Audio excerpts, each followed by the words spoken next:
Share market के बारे में आपको इससे पहले यानी कि स्टॉक मार्केट के प्रथम चरण के बारे में हम आपको बता देते हैं। अगर कोई नया निवेशक अगर स्टॉक मार्केट में रुचि रखता है या निवेश करना चाहता है या उसमें काम करना चाहता है तो सबसे पहले क्या है, शेयर मार्केट क्या है, इसके बारे में बता चुका। उसके बाद मैं आपको बता चुका हूँ कि डीमेट अकाउंट और बैंक अकाउंट क्या होता है। ये डीमेट अकाउंट और बैंक अकाउंट के बारे में हम आपको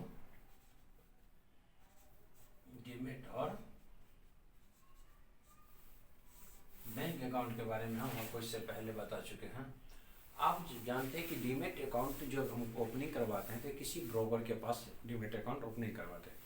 अगर वो ब्रोकर भाग गया या दिवालिया घोषित हो गया तो हम क्या कर, बहुत ऐसे बैंक है जो आप सुनते हैं कि दिवालिया घोषित हो गया या फिर वो भाग गया, मर्जन हो गया, कुछ भी हो गया। तो इसके विषय में अब हम बात करते हैं। इससे पहले हम जान जाते हैं कि ब्रोकर भाग जाए तो मेरा शेयर का मालिकाना हक खत्म हो गया या फिर मेरे पास मालिकाना हक है, ये बचा है। तो देखिए, उससे 1996 से पहले 80 के दशक में जब हम शेयर मार्केट में जब हम इन्वेस्ट करते थे तो उस समय जब हम कोई भी कंपनी का शेयर खरीदे, जैसे टाटा मोटर हो गया, आयशा मोटर हो गया, टीवीएस मोटर हो गया, किसी भी से शेयर खरीदे तो उस समय हमको क्या मिलता था, एक प्रतिभूति यानी कि एक रसीद मिलता था। वो रसीद को हमको संभाल करके एक फाइल बना करके हम पहले रखते थे। उस समय इतना सुविधा, इतना कुछ भी नहीं था। तो आज के दौर में जो है सो अब इलेक्ट्रॉनिक के फॉर्म में हमारे पास शेयर आता है। हम अपने मोबाइल पे, लैपटॉप पे, कंप्यूटर पे कहीं भी हम देख सकते हैं, वहीं से खरीद और बेच सकते हैं, खरीद और बेच सकते हैं। तो अब जो है हम शेयर के अति रखते हैं इलेक्ट्रॉनिक फॉर्म में। उससे पहले 80 के दशक यानी 1996 से पहले हम शेयर को एक प्रतिभूति के रूप में हमको मिलता था। जैसे हम प्रतिभूति के इसके बारे में, जैसे मान लिया जाए कि जो हम बैंक अकाउंट में मेरा एक बैंक अकाउंट है किसी भी बैंक में, उसमें हमको 10,000 रुपये जमा करना।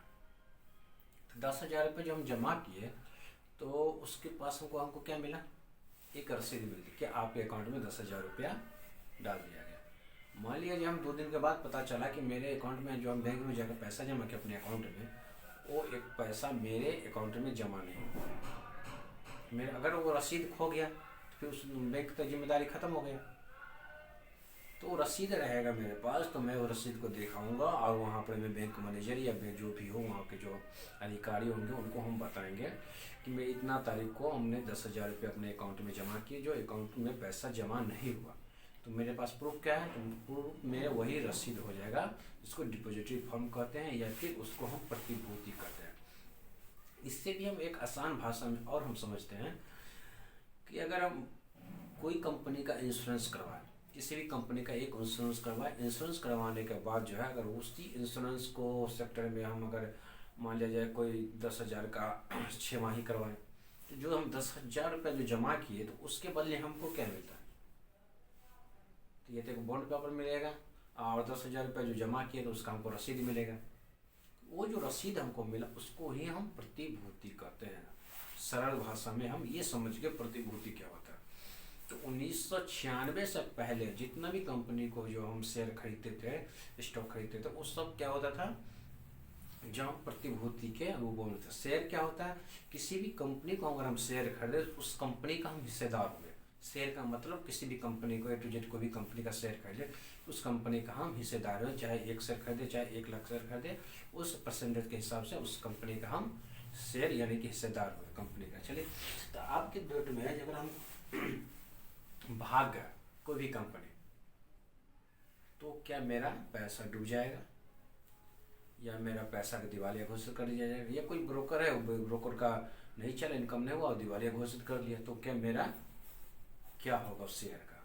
तो इसी विषय में आज हम पूरा चर्चा करेंगे ताकि आपका सभी कंफ्यूजन को खत्म कर दिया जाएगा। देखिए, सबसे पहले होता है कि जैसे कि कोई बैंक है, उस बैंक के ऊपर अगर बैंक में किसी हेड ब्रांच होता है, किसी भी मान लीजिए स्टेट बैंक का अगर हेड ब्रांच दिल्ली या मुंबई में, उसका शाखाएं तो क्षेत्रीय शाखा हर जगह है, आपके भी अगल बगल में कहीं पर होगा।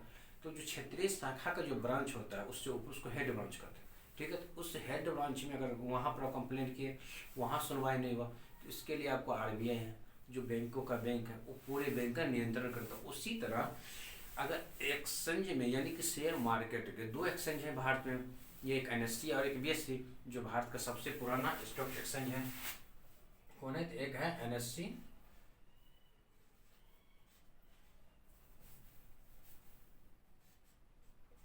दूसरा है बीएससी।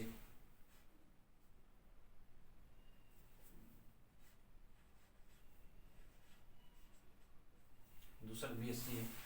तो और ये दोनों, बीएससी जो है सो भारत का सबसे पुराना स्टॉक एक्सचेंज है। बाद में एनएससी आया है, तो सबसे पुराना स्टॉक कौन है? तो बीएससी का जो पूरा नाम है मुंबई स्टॉक एक्सचेंज है, मुंबई स्टॉक एक्सचेंज बीएससी का नाम।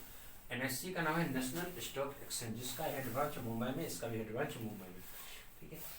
इससे पहले जो है 1992 से पहले इसमें भी जो है एक्सचेंज में जो क्या हुआ था, स्कैम हुआ था। हर्षद मेहता कांड आप लोगों को बहुत अच्छी तरह से याद होगा, जो 5,000 करोड़ का जो स्कैम हुआ था 1996 से पहले, बहुत पहले। इसका 90, 80, 84 के दशक में है, 80, 84 के दशक में स्कीम था। उस समय इतना सुविधा नहीं था, लेकिन उसके बाद सरकार ने एक सेबी का गठन किया, जिसका नाम है सेबी का, security and exchange board of India, जिसको हम हिंदी में कहते हैं भारतीय प्रतिभूति और विनिमय बोर्ड। इसका शॉर्ट नेम हुआ SVB।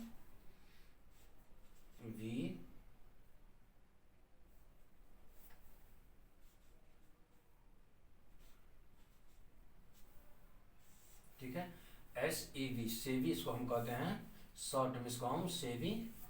ठीक है, तो इसका स्थापना किया गया, इसका स्थापना किया गया 12 अप्रैल।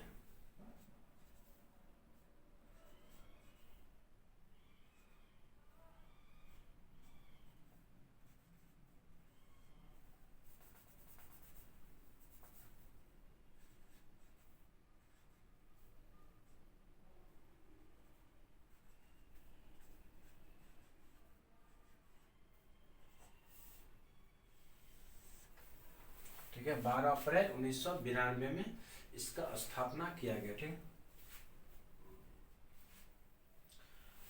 किसका? सेबी का काम था कि जो दोनों एक्सचेंज पर में नजर रखना, एनएससी पर में, बीएससी, ताकि किसी प्रकार का भी स्कैम ना हो, यानी कि किसी प्रकार कोई गड़बड़ी ना हो। ठीक है, इन्वेस्टर के साथ। आप क्या हुआ, अगर हम एनएससी में जो शेयर बेचा जाता है, खरीदा जाता है, तो हम लोग तो डायरेक्ट एनएससी में जाकर के शेयर नहीं खरीद सकते। इसके लिए हमको किसी ब्रोकर के पास एक डीमेट अकाउंट खुलवाना पड़ता है। तो चलिए आज हम यहाँ देखते हैं, हम क्या कहें, एक ब्रोकर के पास गए, वहां पर जाकर हम डीमेट अकाउंट ओपनिंग करवाएं।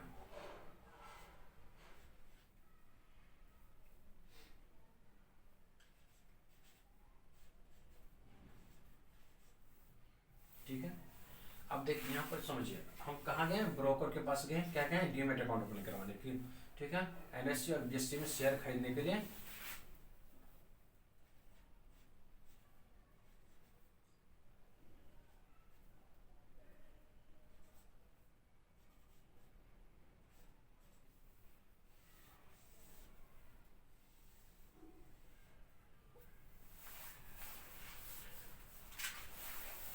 कहाँ हमको क्या करना है, शेयर खरीदना, तो उसके लिए हम डायरेक्ट नहीं कर सकते हैं। कहाँ कर सकते हैं, एनएससी और बीएससी में एक्सचेंज में जाकर शेयर खरीदेंगे। तो शेयर किसके मार्फत खरीदेंगे, ब्रोकर को हिंदी में हम दलाल कहते हैं। ठीक है, इसको हिंदी में हम दलाल कहते हैं। डीमेट अकाउंट जो है, ये भी 3 प्रकार के डीमेट अकाउंट होते हैं। आगे जो वीडियो बनाएंगे उसमें हम बता देंगे कि हमारे जो डीमेट अकाउंट होते हैं कितने प्रकार होते हैं, क्या क्या उसमें प्रॉफिट है, कौन सा डीमेट अकाउंट आवश्यकता है हम लोग भारतीय लोगों के लिए, और कौन सा डीमेट अकाउंट जो है सो भारत से बैठे बाहर के लोग जो है, भारतीय कुछ एनआरआई हैं, और जो अगर मैं विदेश चला गया तो वहाँ से हम कौन सा डीमेट अकाउंट में हम ओपनिंग करवाते हैं। तो डीमेट अकाउंट का पूरे वीडियो अगले वीडियो में आपको हम बताएंगे। ठीक है,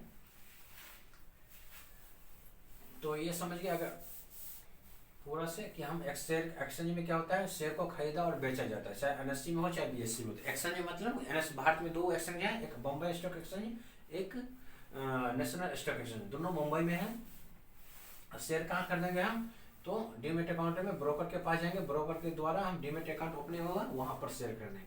अब मान लिया जाए कि हम अब मेरा जो उद्देश्य जानना है, अगर ये ब्रोकर का दिवालिया अगर घोषित हो गया, तो हम शेयर कहाँ खरीदेंगे, मेरा शेयर का दिवालिया घोषित हो गया या मेरा पैसा डूब गया, इसी के बारे में। तो ऐसा कुछ भी नहीं होता है। अगर ब्रोकर आपको भाग गया, उसका दिवालिया घोषित हो गया, अन्य किसी भी प्रकार का ऐसा कोई भी समस्या है, तो आप जितना भी शेयर जिस भी कंपनी को खरीदे हुए हैं वो शेयर आपके अकाउंट में सुरक्षित रहेगा। ठीक है, किसी ऐसा कोई स्कैम नहीं था। ये सब 1996 से फिर पहले 80 के दशक में हुआ करता था। अब ये सब नया पूरा इलेक्ट्रॉनिक सिस्टम यानी कि कंप्यूटराइज सिस्टम हो गया। अब ऐसा कोई भी स्कैम नहीं होता है और शेयर मार्केट में तो ऐसा होता ही नहीं है। ठीक, अब जानते कि मेरा शेयर कहाँ पर रहेगा। अब NSE में अगर हम शेयर खरीदे हुए हैं तो मेरा जो शेयर होगा एक यहाँ से यहाँ भी आ जाएगा।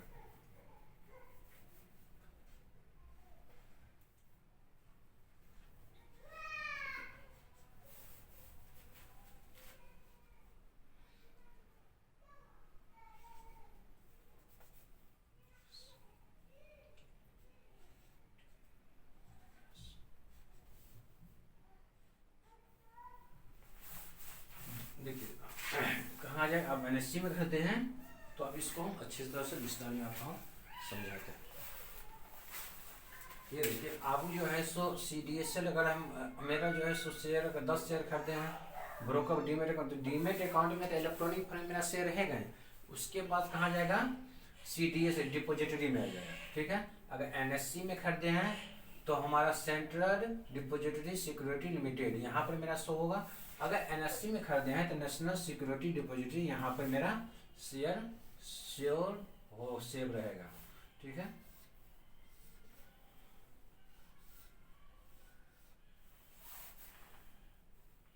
इसको रहने देते हैं। तो NSE को हम जानिएगा कहाँ, हम डीमेट अकाउंट से क्या खरीदे हैं, शेयर खरीदे हैं। कहाँ शेयर खरीदे हैं, NSE या BSE किसी एक एक्सचेंज से शेयर खरीदे हैं। एक्सचेंज के बाद मेरे पास कहाँ रहेगा, डीमेट अकाउंट में शेयर रहेगा। डीमेट अकाउंट के बाद मेरा शेयर कहाँ चलेगा, डिपॉजिटरी में जमा हो जाएगा। ठीक है, तो नेशनल से खरीदे हैं तो मेरा यहाँ से हो जाएगा NSDL में। अगर हम BSE खरीदे तो CDCL में मेरा शेयर जो है सो वहाँ पर इलेक्ट्रॉनिक के फर्म में देखा जाएगा। ठीक है, इसका स्थापना CDSL का स्थापना जो है 1999 में हुआ। इसका स्थापना NSDL का स्थापना 1996 में हुआ। जब हर्षद मेहता कांड हुआ था तो उस समय ये सुविधा उपलब्ध नहीं था, इसीलिए हुआ था। ठीक है, तो मेरा दो जगह शेयर यहाँ पर रजिस्टर हो जाएगा। अगर हम NSE में खरीदे हैं तो यहाँ पर NSDL में होगा और BSE में खरीदे हैं तो CDCL में मेरा शेयर रहेगा। अगर ब्रोकर भाग गया या कुछ भी हो गया तो उससे हमारा कोई मतलब नहीं है। आप इस पर में CDCL पर जाकर अपना अकाउंट भी लॉगिन कर सकते हैं, उसका ID बता देंगे अगले वीडियो में। या फिर NSDL में है तो वहाँ भी आप, अगर आप कभी ये पता नहीं होगा, अगर कोई IPO और कंपनी के द्वारा लॉन्च करता है तो आप देखते हुए वहाँ पर में जब IPO लॉन्च होता है तो जब आप IPO खरीदने के लिए जब पेज ओपन करते हैं तो CDSL कंपनी का ओपन होता होगा या फिर NSDL का कंपनी का ओपन हुआ होता होगा। ठीक है, तो हमारा सर इसी दोनों जगह पर होता है ना, BSE के लिए तो यहाँ पर NSE किए तो NSDL में होगा। ठीक है, तो अगले वीडियो में जो हम आपको बताएंगे इसका जो नंबर ऑफ जो है सो भी बताए। इसका जो नंबर ऑफ जो है इन्वेस्टर नंबर ऑफ होता है ये सबसे ज्यादा है 2.11 करोड़। ठीक है, और इसका जो नंबर है 1.95 करोड़। ठीक है, ये छोटा मोटा कंपनी है, बहुत बड़ा कंपनी है दोनों एक्सचेंज के। और CDSL कंपनी का जो शेयर है वो आपको NSE और BSE पर में भी रजिस्टर है। अभी लगभग उसका 1100 या 1000 के ऊपर में शेयर मिलेगा। आप वहाँ पर जाकर आप चेक कर सकते हैं। तो इसके बारे में पूरा आप जान चुके हैं कि हमारा शेयर कहीं नहीं जाएगा, कहीं नहीं डूबेगा, इसके लिए बेफिक्र रहिए। हमारा शेयर कहाँ रजिस्टर होगा, BSE में खरीदे तो CDSL कंपनी में रजिस्टर हो जाएगा डिपोजिटरी में। अगर हम NSE में खरीदे हैं तो मेरा जो है सो NSDL में मेरा शेयर रहेगा। ये एक डिपोजिटरी है जो इलेक्ट्रॉनिक फॉर्म में हमारा शेयर को सुरक्षित रखता है। धन्यवाद। इस वीडियो अगला वीडियो में अगर अच्छा लगे वीडियो तो लाइक कीजिएगा, कमेंट कीजिएगा। अगर किसी भी प्रकार संभव हो तो हमें कमेंट करके बताइएगा। धन्यवाद।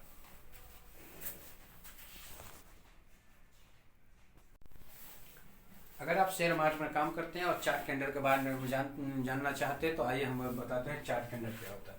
ये कैंडल हो गया जो ऊपर बिग बनाता है सबसे हाई, उसको हाई कहते हैं, बीच में क्लोजिंग, रियल बॉडी, ओपनिंग, लो।